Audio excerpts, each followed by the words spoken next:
तर ठाकरेंचे खासदार दिल्लीत दाखल झाल्यानं ऑपरेशन टायगरच्या चर्चांना बळ मिळतंय। विशेष म्हणजे एकनाथ शिंदे स्वतंत्र विमानानं दिल्लीत दाखल झालेत।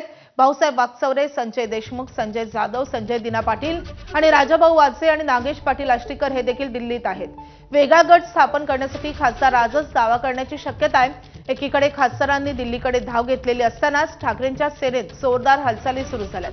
अनिल देसाई, संजय राऊत आणि अरविंद सावंत हे सध्या संकटमोचकांच्या भूमिकेत आहेत। पक्षात फूट पडल्यास पुढील कायदेशीर पावलं नेमकी काय असावीत यासाठी हे तिन्ही खासदार पुढची रणनीती आखतील अशी माहिती आहे। आणि त्यामुळे उद्धव ठाकरेंसाठी आजचा दिवस खऱ्या अर्थानं अग्निपरीक्षेचा असेल। तर ठाकरेंच्या शिवसेनेचे नेमके कोणते खासदार दिल्लीत दाखल झालेत आपण ग्राफिक्सद्वारे पाहूयात।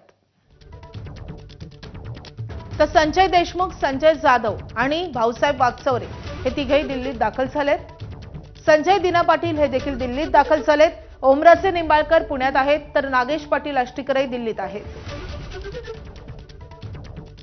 तर राजाभाऊ वाजे आणि अनिल देसाई देखील दिल्लीत आहेत। अर्थात राजाभाऊ वाजे हे देखील शिवसेनेत जातील अशी चर्चा आहे। अनिल देसाई सध्या संकटमोचकाच्या भूमिकेत आहेत तर अरविंद सावंत आणि संजय राऊत देखील दिल्लीत दाखल झाले।